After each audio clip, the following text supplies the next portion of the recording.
오늘은 교회력으로 종려주일입니다. 종려주일이 뭐냐? 예수님께서 새끼 나귀를 타고 마지막으로 예루살렘에 입성하신 날입니다. 그 주에 예수님은 십자가에 달리십니다. 많은 사람들은 예수님을 메시아로 생각했습니다. 근데 대부분은 정치적인 메시아로 생각한 것이죠. 종려가지, 이 팜트리 이 가지를 흔들면서 주님을 환영했습니다. 호산나, 호산나. 그걸 기념해서 오늘 종려주일, 팜 선데이라고 일컫습니다. 특별히 마태복음 21장 5절을 보니까 시온 딸에게 이르기를 네 왕이 네게 임하나니 그는 겸손하여 짐승의 새끼, 나귀 새끼를 탔다는 거죠. 말을 타고 들어온 게 아니에요. 그 당시에 하나의 룰이 있었는데요. 그 나라에 접근하는 특사나 왕이 새끼 나귀를 타고 들어올 때는, 나귀를 작은 말을 탈 때는 저 사람은 우리 지금 평화회담으로 왔구나. 저 사람은 우리에게 평화의 목적으로 왔구나. 그걸 인식하고 그를 공격하지 않습니다. 성문을 열어줍니다. 근데 만약에 말을 타고 무기를 지녔다. 전쟁하러 온 것입니다. 우리 예수님은 이 땅에 2000년 전 오실 때 여러분들 심판으로 오신 게 아니에요. 여러분들 살려주시려고 오신 거예요. 여러분들의 모든 죄를 짊어지시려고 오신 거예요. 그걸 기념하는 날이 종려주일입니다. 특별히 요한복음 12장 12절을 보니까 이랬습니다. 그 이튿날에는 명절에 온 큰 무리가 예수께서 예루살렘으로 오신다는 것을 듣고 종려 가지를 가지고 맞으러 나가 외치되 호산나 찬송하리로다. 주의 이름으로 오시는 이 곧 이스라엘의 왕이시여 하더라. 특별히 종려나무까지는 승리와 번영을 상징합니다. 굉장히 보면 이걸 흔들면서 전쟁에 이기고 들어오는 개선 장군을 맞이하는 경의의 표시이기도 한데요. 마카비우스 전쟁에서 승리했던 그 마카비, 전쟁에 승리한 용사들을 그들은 맞이하면서 환영했던 그것을 생각하면서 이때 예수님 오실 때도 이 전통이 계속 이어지고 있었습니다. 특별히 오늘날 의미로는 죽으시고 사망 권세를 깨뜨리시고 부활하실 예수님의 승리를 송축하는 것이며 영원히 쇠하지 않을 주님의 왕권을 우리가 높여드리는 것입니다. 오늘날 종려주일은 그렇게 맞이해야 됩니다. 특별히 예수님이 마지막으로 예루살렘에 이렇게 입성하신 날을 기념하는 주일을 종려주일이라고 하고 고난주간의 절기가 내일부터 시작됩니다. 한마디로 예수님은 우리를 위해서 죽으러 오셨다. 죽으러 오신 겁니다. 나를 위해 죽으러 오신 날입니다. 특별히 오늘 죄인인 우리가, 구원의 은혜가 절실한 우리가 주님을 이렇게 열렬히 환영하고 그분을 높여드려야 됩니다. 2000년 전 사람들이 불렀던 호산나가 아니라 오늘 이 모든 것을 아는 우리가 더 그분을 열렬히 환영하면서 그분께 고백해야 되는 날입니다. 특별히 오늘 종려주일이면서 고난주간이 시작되는 이 시점에서 예수님의 십자가 고난을 다시 한번 마음속 깊이 묵상하고 새기는 시간 되길 바랍니다. 두 가지로 함께 본문을 중심으로 은혜를 나누겠습니다. 첫 번째는 한번 더 합시다. 이론이 아닌 실제의 사건. 뭐가요? 예수님의 고난의 사건, 예수님의 십자가 사건. 역사 속에 그냥 잊혀질 만한 이야기가 아닙니다. 아니면 꾸며낸 이야기도 더더욱 아닙니다. 초기 기독교 사도시대 때부터 그리스 헬라 철학에 영향을 받은 이단들이 막 생겨나고 있었습니다. 특별히 바울이 세운 교회들이 가장 교리적으로 심각한 도전을 받게 되었는데 두 가지의 공격을 받게 돼요. 첫 번째는 유대인들, 유대교리적으로 해서 너희가 믿음으로만 구원받는 게 아니야. 할례를 받아야 돼. 이것도 먹지 말아야 되고 이건 먹어야 되고 이런 룰들을 막 만듭니다. 믿는 믿음 위에 유대적 교리를 짐을 막 얹어주는 것이죠. 잘못된 것이죠. 이것 때문에 바울이 얼마나 편지 속에 그 내용들을 썼는지 몰라요. 그리고 바울의 사역의 후기 때부터 나타난 심각한 이단이 있었습니다. 그게 뭐냐? 헬라인들이 그리스 철학의 영향을 받아서 그들이 믿고 교회에 들어오기 시작하면서 사상들이 잘못 전파되기 시작합니다. 특별히 헬라 철학의 큰 기초를 이룬 사상이 플라톤 사상이었는데요. 여러분 플라톤 아시죠? 플라톤이 주장했던 이원론 사상, 듀얼리즘이 있는데, 듀얼리즘. 영은 거룩하고 육신은 악하다. 영은 깨끗하고 육신은 더럽다. 영과 육신의 세계를 완전히 분리해서 생각하는 세계관이 그들의 사상 속에 있었습니다. 그리고 영의 세계를 이데아라고 얘기를 합니다. 그래서 육체가 속되고 거룩하지 못하다고 배웠던 헬라인들의 그 철학의 기초에서 거룩하신 하나님, 로고스이신 아주 깨끗한 영이신 말씀이신 하나님이 육신을 입었다는 것은 말이 되지 않는다. 그래서 이건 잘못된 것이다. 예수님이 동정녀를 통해서 우리 사람의 몸과 똑같이 이렇게 태어난 것은 말이 되지 않는다라고 생각하면서 너무 지나치게 예수님의 모습을 미워하려고 하다 보니까 잘못된 신학이 생겨나기 시작합니다. 특별히 이 영향을 받은 초기 기독교 이단들 중에 가연설이라는 것을 주장했던 무리가 있었습니다. 한자 그대로를 표현하면요, 가짜로 나타났다 이거예요. 예수님의 몸은 진짜가 아니라는 거지. 뭔가 귀신처럼 이렇게 가짜라는 거예요. 예, 우리와 같은 몸이 아니라는 거죠. 볼 수는 있지만 우리 몸은 아니라는 거죠.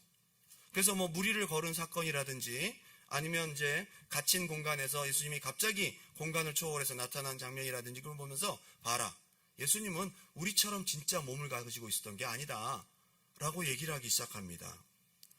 이걸 도케티즘이라고 하는데 이게 그리스어에서 왔어요. 뭐뭐처럼 보이다라는 그런 말에서 도케티즘이라는 단어가 왔습니다. 예. 그래서 이것을 주장했던 많은 사람들 중에 대표적으로 발렌티누스라는 사람이 있는데요. 이 사람은 AD 120년에서 160년 사이에 활동했던 사람이에요. 예수는 부패할 수 없는 정신적 몸을 가졌다. 이걸 영어로 표현하니까 psychic flesh라고 되어 있어요. psychic flesh. 이해가 되시는 분? 이런 사이킥한 표현이 어디 있어요?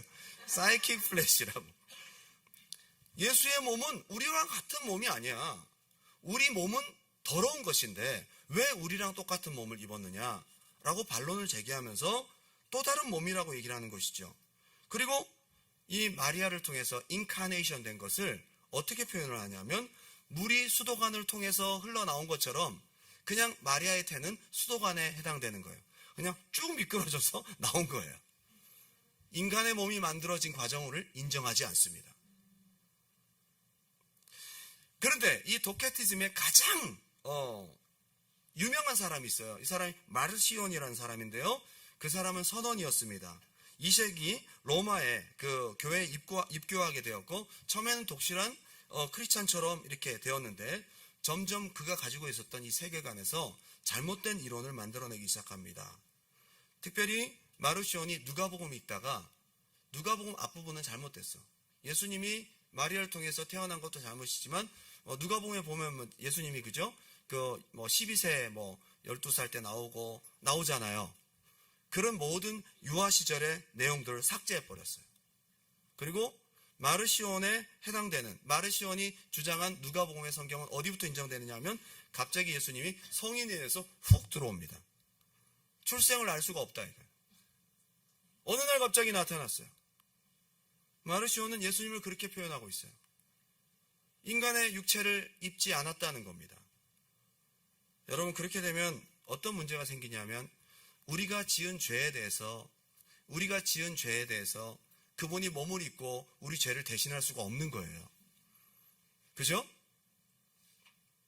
예수님은 완전한 사람이시고 완전한 하나님이셨습니다. 이것은 절대 설화도 아니고 전설도 아니었습니다. 특별히 누가복음 2장 1절을 보면 그때 가이사 아구스도가 영을 내려 천하로 다 호적하라 했으니 이 호적은 구레뇨가 수리아 총독이 되었을 때 처음 한 것이라. 모든 사람이 호적하러 각각 고향에서 돌아가매 요셉도 다윗의 집 족속이므로 쭉 나오는데요. 이게 뭐냐면 역사적으로 진짜 있었던 일입니다.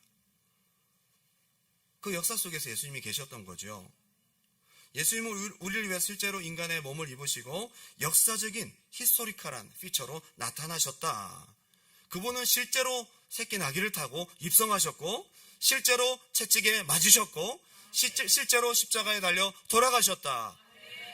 여러분 이것이 굉장히 중요한 것입니다. 그래서 요한일서 1장 1절을 보면요. 다 같이 한번 읽어볼게요. 시작. 태초부터 있는 생명의 말씀에 관하여는 우리가 들은 바요 눈으로 본 바요 자세히 보고 우리의 손으로 요한이 왜 1장 1절부터 이 얘기를 했느냐. 예수님의 몸이 실제가 아니라는 거. 그것에 대해서 아니다, 내가 직접 봤다, 내가 만졌다, 우리 몸과 똑같은 몸을 입고 오셨다라고 요한은 반박하면서 요한 1서를 쓰고 있는 거예요. 여러분, 이거는 성경에만 나오는 것이 아니에요. 넌크리스찬들의 수많은 유명한 문서들에도 나오고 있어요. 특별히 대표적인 넌크리스찬의 어떤 히스토리안이 누구냐면요, 요세푸스라는 사람입니다. 플라비우스 요세푸스라는 사람은 AD 37년에서 100년 사이에 활동했던 사람인데, 이 사람은 유명한 유대 고대사를 쓴 사람입니다. 지금도 이게 번역이 되어서 신학교 그 참고 서적으로 쓰여지기도 합니다. 저희가 이 신약 신학을 할 때는 역사를 볼 때는 요세푸스의 책을 우리가 읽었습니다. 그리고 유대인의 탈무드도 마찬가지고요. 유대인들은 예수를 안 믿잖아요. 그리고 마라바르 사라피온이라는 편지도 있습니다. 여러분, 로마의 유명한 타키투스라는 히스토리안도 있잖아요. 이 사람은 굉장히 유명한 사람이에요. 이 사람도 연대기, 로마의 연대기라는 것을 썼는데요. 그 책 내용 중에 13장에서 16장 사이에는 네로의 전기를 조술하면서 그때 있었던 로마의 대화제, 그리고 크리스찬들, 그들이 무엇을 믿고 예수를 그런 내용들을 다 쓰고 있는 거예요. 안 믿는 사람이었습니다. 예수의 사건은 역사였습니다. 실제란 말이에요. 그리고 플리니 2세라는 사람이 있습니다. AD 112년에 쓴 글이 있는데요. 이 사람은 크리스찬들을 잡아 죽이던 앞잡이였습니다. 그는 기독교인들을 박해하고 죽이는 데 앞장섰는데, 특히 소아시아의 비두니아 총독이었을 때 트라이안 황제에게 직접 친서를 썼어요. 그러면서 뭐라고 썼냐 하면 순교자의 수가 너무 많다는 거예요. 아니, 한두 사람 죽이는 게 아니라 사람이 죽여도 계속 믿겠다고 하니까 너무 많은 사람 죽이다 보니까 이 사람을 다 죽여야 되려면 너무 많은데 일부를 죽여야 될지 다 죽여야 될지 고민이다, 이런 내용을 썼어요.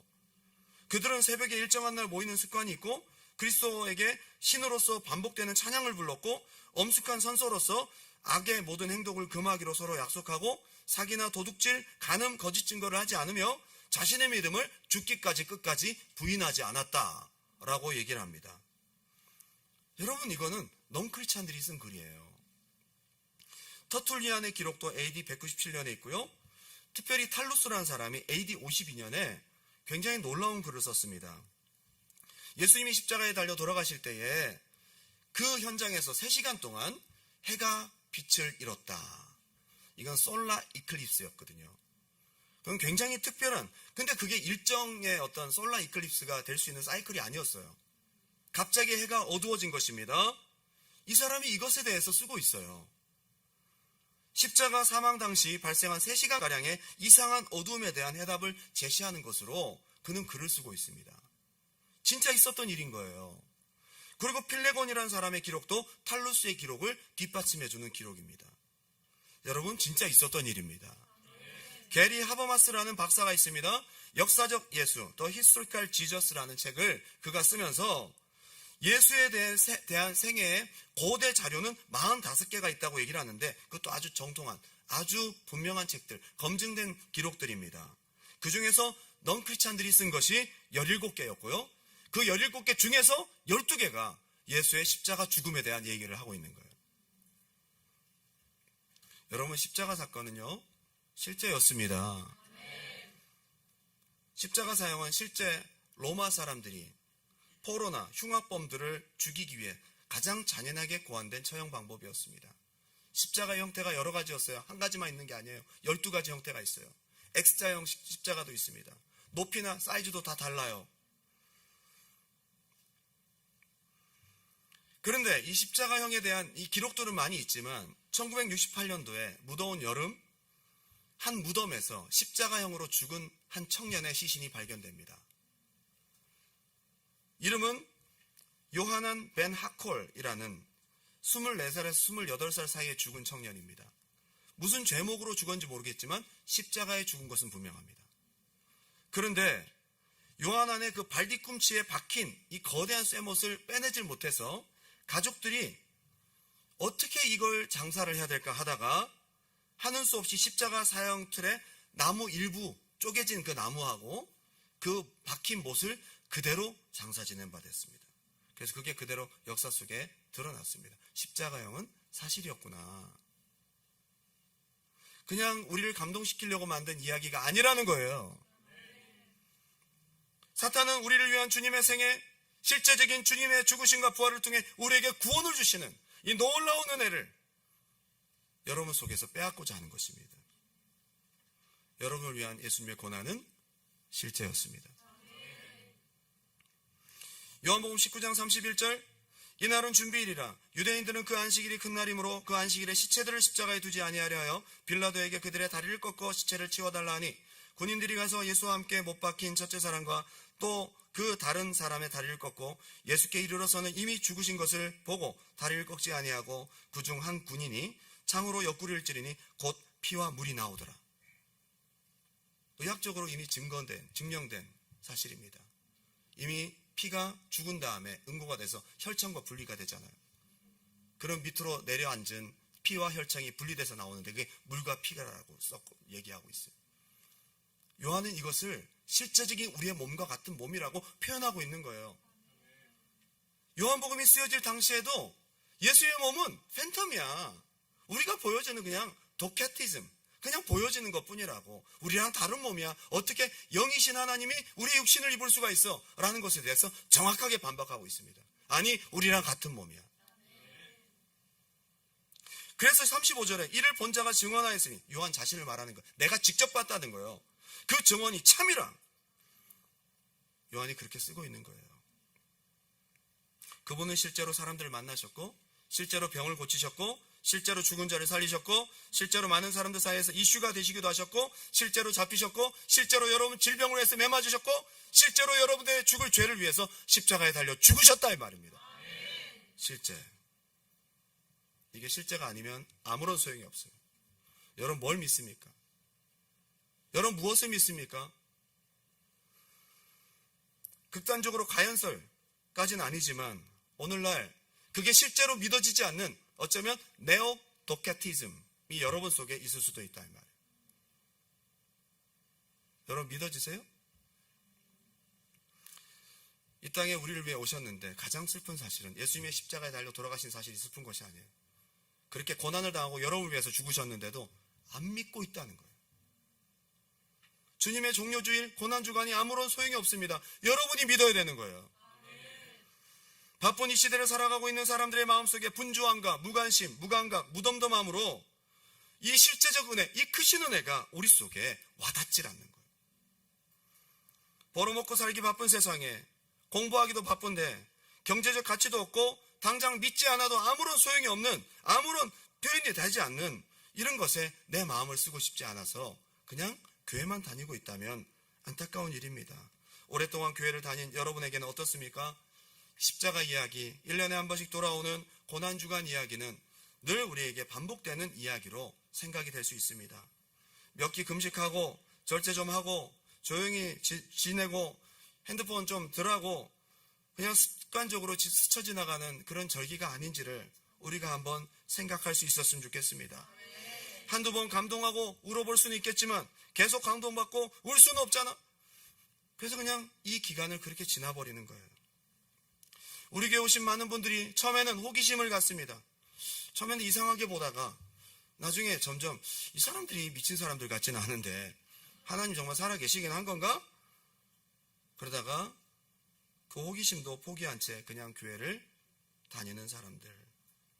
예수 없는 커뮤니티로서의 교회에 만족해버립니다. 오게 생기면 오고 말게 생기면 어쩔 수 없는 거요. 예수가 실제가 아니라고 생각이 드는 겁니다. 뭔가 벽이 있고 리밋이 있어서 믿음으로 들어가는 것이 부담스러운 거예요. 그 선을 넘으려 하지 않고 그 상태를 오래오래 유지하면서 내가 믿노라 하는 무늬만 가지고 교회를 다니고 있는 분들이 얼마나 많은지 몰라요. 진짜 믿으셔야 된다고요. 믿다가도 믿음이 식어질 때가 있습니다. 그러면 다시 이론으로 돌아가서 의심이 들어오기도 합니다. 이거 다 가짜 아니야? 우리가 내가 열심히 교회 다니고 믿는다고 했는데 죽었는데 아무것도 없어. 만약 우리가 믿는 것이 다 속은 거라면 어떡하지? 이런 생각을 저도 했었습니다. 적어도 주님의 역사성을 내가 만나기 전에는요. 내가 주님을 만나지 않았다면 저는 여러분들에게 사기치고 있는 겁니다. 저같이 멍청한 사기꾼에게 당한 여러분, 불쌍한 것이죠. 아무것도 없는데 인간들이 만들어낸 이야기에 불과한 것이라면 이게 지금 뭐하는 짓인가라는 생각이 들 수도 있을 것입니다. 걱정하지 마세요. 주님의 역사는 사실입니다. 여러분 속에 이 네오도케티즘, 이것이 성령의 은혜로 변화되기 바랍니다. 이 십자가 사건이 여러분 가슴 속에 흔들 수도 없고 지울 수도 없는 분명한 사실로 여러분 안에 들어와야 된다는 겁니다. 전 군대를 갔다 와서 점점 더 심각해져 가고 있는 저의 심장과 저의 건강 문제 때문에 죽음에 대한 공포와 삶에 대한 허무함, 그리고 알 수 없는 슬픔과 무기력함이 내 삶을 사로잡기 시작했습니다. 그때 진짜 한 번도 제대로 고민하지 않았던, 진짜 하나님 살아계신가? 그 전에 하나님 살아계셔. 하나님 계시지, 당연하지. 의심하는 사람들이 무서웠어요. 제 문제 앞에 이 질문은 좀 달랐습니다. 저 교회 다녔었거든요. 열심히 교회 다녔고 유아 세례 받았고, 여러분 옛날 장로교, 시골 장로교에서는요 6개월 동안 학습이라는 걸 받고 뭐 소요리 문답, 대요리 문답, 이게 뭐야? 막 책 이만한 거 다 읽어와야 되고 막 그거 되게 까다로워요. 입교하기가 되게 어려워요. 열심히 배웠어요. 다 압니다. 앵무새처럼 물으면 다 답변했습니다. 그런데 저의 죽음이라는 문제 앞에, 저의 건강이라는 문제 앞에 내가 할 수 없는 한계에 부딪혔을 때에 그런 모든 이론들이 나를 살려낼 능력이 하나도 없더라고요. 힘이 없더라고요. 저에게는 실제가 필요했던 거예요. 진짜가 필요했다고. 실제가 아닌 신앙은 저를 이 두려움에서, 죽음에서, 문제에서 나를 꺼내줄 힘이 하나도 없었습니다.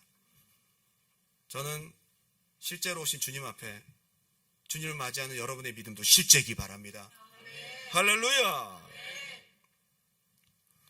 이제 이론은 정말 그만. 이제 정말 내가 주님을 만나고 싶었습니다. 그 목마름으로 시작하여 진짜 저는 주님을 만났고, 그분이 실제로 오셨고 실제로 존재하고 계시고 실제로 나를 위해 죽으셨고 실제로 부활했다는 것을 저는 확실히 믿게 되었습니다. 지금 이 시간 그분이 함께 계십니다. 갈라디아서 2장 20절, 내가 그리스도와 함께 십자가에 못 박혔나니 그런즉 이제는 내가 사는 것이 아니요 오직 내 안에 그리스도께서 사시는 것이라. 내 죄가 진짜 죽은 거예요. 내가 죽은 겁니다. 십자가는 그냥 있는 이론이 아니에요. 그림이 아니에요. 거기에 내가 함께 죽었어요. 내 죄가 진짜 죽은 겁니다. 그 믿을 때 여러분 죄가 더 이상 여러분들을 억누르지 못하고 여러분의 죄사함, 예수 그리스도의 구원의 은혜가 여러분에게 실제가 되는 것입니다. 두 번째는 한번 따라합시다. 십자가 고난은 곧 나의 사건. 이게 실제일 뿐만 아니라 당신의 사건이 돼야 돼. 자, 갈라디아서 2장 20절, 내가 그리스도와 함께 십자가에 못 박혔나니. 내가, 누구가요? 바울은 지금 자기의 고백을 하고 있는 거예요. 교회의 고백이 아니에요. 내 고백이 돼야지. 여러분 같이 우리가 예배 드리지만 당신의 고백이 돼야 됩니다. 구원은 각각이라고요. 믿음도 각각. 그런즉 이제는 누가 사는 것이 아니라고요? 내가, 오직 누구 안에? 우리 아내가 아니에요. 내 아내. 옆에 사람 구원받는다고 내가 같이 받는 게 아니에요. 내 안에 그리스도께서 사시는 것이라. 이제 내가 육체 가운데 사는 것은 나를 사랑하사. 누구를 사랑하사? 그 다음에 나를 위하여 자기 자신을. 십자가 사건이 누구 거예요? 자, 가슴에 손을 얹고, 자, 믿음을 확실하게 가져야 돼요. 교회 다니는 사람이 아니라 진짜 믿는 사람 되셔야 된다고요. 나를 사랑하사. 나를 위하여. 예, 여러분, 당신을 위해서 예수님께 십자가에 달려 돌아가셨다는 거예요. 로마서 6장 10절, 그가 죽으심은 죄에 대하여 단번에 죽으시며 그가 살아계심은 하나님께 대하여 살아계심이니 이와 같이 너희도 너희 자신을 죄에 대하여는 죽은 자요 그리스도 예수 안에서 하나님께 대하여는 살아있는 자로 한번 따라합시다. 여길지어다. 여기다라는 동사가 굉장히 중요한데 이걸 헬라어로 보니까 로기조마이, 이게 어카운팅에 해당되는 단어예요. 한마디로 목록을 작성하다라는 뜻이에요. 희한하죠, 그죠? 근데 여러분 영어 성경을 보면 카운트라고 돼 있어요. 여기다는 카운트. 여러분 우리 지금 돈을 쓰고 있잖아요. 캐나다 달러 100불, 200불, 200불은 없다. 100불, 50불, 20불, 10불 있잖아요. 갖고 갔는데 나 이거 돈으로 인정 못하겠어. 그러면 쓸 수 있어요, 없어요? 여러분 믿잖아요. 이건 돈으로 인정되는 거다. 그 100불을 내면 이만큼 싸고 거스름돈 받는 거. 서로 믿으니까 주고받는 거예요. 여기다가 이런 뜻을 갖고 있습니다. 한마디로 예수님께서 당신을 위해 돌아가셨다는 것, 당신의 모든 죄를 사하셨다는 것, 당신의 병을 고치셨다는 것을 어카운팅, 확실하게 실제적으로 내 것이라고 믿어라. 믿어라. 그렇게 내 것이라고 주장할 수 있는 은혜가 있기 바라요. 주님의 사건은 내 사건입니다. 주님 십자가에 달려 돌아가신 것도 제 것이고요. 양손에 박히신 것도 제 것이고요. 옆구리에 찔리신 것도 제 것이고요. 예수님의 모든 가난해지심, 멸시 천대 받으신 거 다 제 겁니다. 이렇게 하라는 거예요, 사도 바울이. 그냥 교회 다니면서 뭐 믿으면 믿어지는 거고, 때가 있겠지. 그러고 그냥 시간 가는 줄 모르고 그냥 계속 교회를 다니는 사람이 아니라 내게 주시는 약속을 내 것으로 어카운팅 하라는 것입니다. 없는 것을 있는 것처럼 자꾸 의식화하라는 게 아니라 진짜 주신 것을 내 것으로 삼는 것입니다. 한번 따라 합시다. 예수의 사건은 나의 사건입니다. 각각 당신의 것이 되시기를 주님의 이름으로 축원합니다. 저는 한때 이런 생각했습니다. 2000년 전 예수님이 나를 위해 돌아가셨다. 그냥 어릴 때부터 믿었으니까 믿었는데 어느 순간 제가 딱 의문이 품어져요. 2000년 전 내가 얼굴도 한번 본 적이 없는 저 팔레스타인의 한 청년이 30대에 돌아가셨어. 나랑 무슨 상관이지? 여러분하고 피부 색깔도 다르고 시대도 달라요. 공통점이 뭐가 있습니까? 여러분 왜 믿고 있어요 지금? 잘하고 계십니다. 왜 믿고 계세요? 여러분 이상하지 않습니까? 왜 이게 믿어지지? 저희 아버지가 제 고등학교 때 고민했던 것을 똑같이 고민하셨더라고요. 아니 안 믿어지더라는 거야. 그게 나를 위한 것이 잘 안 믿어지더래요. 그래서 부흥회 때 은혜 받고 그날 철야 기도를 했대요. 그래서 진짜 진실하게 기도했대요. 하나님 나 정말 안 믿어지는데 예수님이 나를 위해 돌아가셨다니 좀 믿어지게 도와주세요. 기도하다가 밤에 잠이 들었는데 그 짧은 순간에 꿈을 꿨대요. 근데 참 하나님이 그 청소년에 딱 맞는 응답을 주신 거예요. 갑자기 꿈에 십자가가 탁 나타나는데 쭉 올려다 보니까 십자가에 달리신 분이 우리 아버지의 아버지가 달려 계시더래. 젊은 모습으로. 우리 할아버지가 달려도. 그래서 거기서 피를 흘리면서 내가 너를 위해 죽었다 라고 그러시더래요. 깜짝 놀라서 꿈에 깼어요. 그러고 난 다음부터 예수님이 나를 위해 돌아가셨구나. 저분이 나와 상관이 있구나. 모르겠어요. 그분에게는 또 그렇게 하나님께서 맞게 보여주신 것 같아요. 예배를 드리고 주여 부르짖고 찬송 부르고 막 울고 막 저는 처음에 이해가 가지 않았습니다. 그렇게 울 일인가 이게? 그렇게 소리 지를 일인가?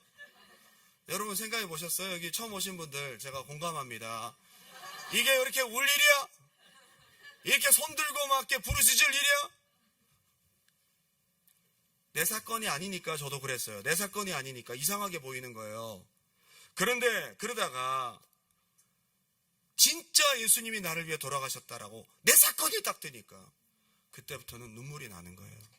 십자가 이야기만 들어도 가슴이 저리는 거예요. 찬송가 수없는 찬송가들이 와닿지도 않고 불러도 아무런 감흥이 없었는데 전부 나의 가사인 거예요. 내 사건이니까요. 더더욱 신기한 것은 여러분 성탄절 때마다 여러분 MBC, KBS에서 틀어줬던 배너라는 영화, 나사렛 예수라는 그 따분하기 짝이 없는 영화, 저런 걸 왜 공영방송에서 틀어주는 거야? 그러면서 저는 게다가 한두 시간이 아니야 막 3시간, 4시간 저는 그런 게 나오면 바로 돌려버렸어요. 아주 올드한 영화잖아요. 60년대에 만들어진 막 그런, 그죠? 근데 제가 3시간 37분을 꼬박 그 영화를 보면서 펑펑 울면서 제가 그 영화를 봤어요. 나와 상관이 있으니까요. 무슨 특별한 환상이나 특별한 체험으로 된 것이 아니고 믿으려고 하는 자에게 주시는 성령의 확신이었다. 보이지 않지만 여러분 마음속에 주시는 확신이었다는 거예요. 오늘 종료주일 겸손한 모습으로 나귀를 타고 예루살렘으로 오시는 그 발걸음이 지금 이 시간 오늘 여러분 열린 당신의 마음속으로 들어가길 바랍니다. 십자가에 달리신 그 골고다 언덕이 당신의 심령이 되기 바랍니다. 결론을 맺겠습니다. 17세기에 유명한 화가가 있었습니다. 독일의 슈테른베르크라는 화가입니다. 나중에는 유명했는데 그 당시에 별로 유명하지 않았어요. 이 사람이 이제 맨날 그 여자들 누드만 그리고 하다가 조금 자기도 격을 높여야겠다 싶어서 좀 성화를 좀 그려봐야 되겠다. 그 당시에는 뭐 성화 같은 거 그려야 되거든요. 미켈란젤로의 작품 같은 좀 흉내라도 내야 되거든요. 그래서 생각하고 있던 차에 딜이 들어왔어요. 성 베드로 성당의 위고 신부에게 요청이 왔습니다. 위고 신부도 좀 경비를 줄이려고 약간 이름 있는 화가보다는 좀 못한 화가한테 부탁을 한 거죠. 싸게. 그래서 예수 십자가에 달린 장면을 그려달라고 부탁을 했습니다. 그래서 신나게 처음에 예수 십자가 장면을 그리기 시작합니다. 막 예수님께서 막 맞으시고 막 긁히고 막 이런 것들을 막 그리고 막 땀을 흘리고 피를 흘리는 장면들을 막 사실적으로 그렸어요. 그리다가 기분 나빠서 붓을 던져버렸어요. 왜 그러냐면 위고 신부가 너무 돈을 적게 불렀어. 기분 나빠서 안 해! 그래. 아무리 그래도 내가 무명의 화가라도 지 돈을 이렇게 조금 주면 어떻게 해? 기분 나빠서 안 해. 반 정도 이상 그리다가 던져버린 거죠. 돈 때문에 마음 상해버린 겁니다. 나중에 좀 돈을 부르면 다시 뭐 시작해봐야지. 그래서 구석에다 탁 처박아 놨어요. 그런 중에 또 먹고 살아야 되니까 다시 그가 즐겨 그리던 누드화를 그리기 위해서 알바생을 찾다가 떠돌이 집시 여인을 만납니다. 집시의 이름이 페피타라는 사람이었어요. 소녀였습니다. 또 세속적인 그림을 그립니다. 나체와 같은 걸 그리고 거의 이제 다 그려갈 무렵에 잠깐 쉬는 시간을 갖는데 이 페피타가 옷을 걸치고는 미술 작품들을 구경하기 시작해요. 그래서 저 구석까지 가서 예수의 십자가 그 그리다만 십자가 이 그림을 한참 물끄러미 쳐다보고 있습니다. 그러더니 갑자기 질문을 합니다. 이거 누구예요? 라고 물어본 겁니다. 아, 예수님이라는 분이야. 그랬더니 왜 이렇게 고통 가운데 계세요? 이분 원래 되게 좋은 분인데 이제 자기가 아는 대로 얘기하는 거예요. 아무런 감동도 없어. 물어보니까 이제 귀찮으니까 대답은 사실은 되게 좋은 분이야. 근데 베들레헴에 오셨고 아주 많은 병자를 고치시고 착한 일 참 많이 하셨는데 억울하게 십자가에 달려 돌아가시게. 아니 도대체 무슨 죄를 지었길래 이렇게까지 십자가에 돌아가셔야 되는 거예요? 왜 죽어야 돼요? 왜요? 페피타가 막 묻기 시작합니다. 막 귀찮은데 자꾸 물어보니까 그분은 죄가 없으셔. 근데 우리의 죄를 대신해서 돌아가신 거야. 페피타가 갑자기 한참을 멍하니 쳐다보다가 눈에 눈물이 글썽글썽해집니다. 무엇이 와닿았든지 그러면 이분이 저를 위해서도 돌아가셨나요? 라고 물어보는 거예요. 그럼 너를 위해서도 돌아가셨어. 우리 모두를 위해 돌아가셨고 너를 위해 돌아가셨어. 그랬더니 그 자리에서 페피타가 엉엉 울기 시작하는 거예요. 그러더니 페피타가 거기서 울고 끝나면 좋은데 그러면 저분이 선생님의 죄를 위해서도 돌아가셨나요? 라고 단도직입적으로 물어보는 거예요. 별로 생각을 안 해봤거든요. 그림만 그렸지. 너무 당황스럽게 훅 들어온 질문 앞에 잠깐 머뭇거리다가 그렇지. 그 뒤에부터 페피타는 눈물을 멈추지를 못합니다. 계속 울기 시작. 얘 빨리 돈 주고 빨리 가야 되는데 계속 울고 있잖아요. 그 페피타를 달래기 위해서 너무 슬퍼하지 마. 그렇게 슬퍼할 일이 아니야. 그분은 부활하셨어. 그분이 비참하게 돌아가셨지만 죄가 없으시니까 하나님이 살려내셔서 또 살아나셨다니까? 그랬더니 페피타가 또 금방 정말요? 그러면서 그걸 또 그대로 믿는 거예요. 그래서 눈물을 막 닦으면서 환하게 웃고 있는 그녀의 얼굴을 보면서 슈테른베르크가 충격을 받아요. 지금 이 여인은 나의 성의 없는 말을 듣고도 저렇게 밝은 생명을 얻는데, 어릴 때부터 내가 들어왔던, 내가 교회 다녔던 이 예수를 난 정말 믿고 있는가?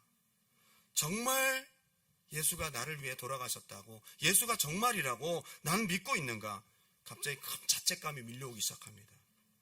고작 나는 예수를 믿지도 않는 주제에 돈 몇 푼 적게 준다고 기분 나빠서 흥정을 하려고 하고 있는 내 모습이 너무나 안타까워서 괴로운 죄책감들이 막 밀려오기 시작합니다. 그러고 난 다음에 돈을 쥐어주니까 그녀는 갔어요. 그러고 난 다음에 가만히 앉아있는데 계속 그 페피타의 질문이 마음속에 맴도는 겁니다.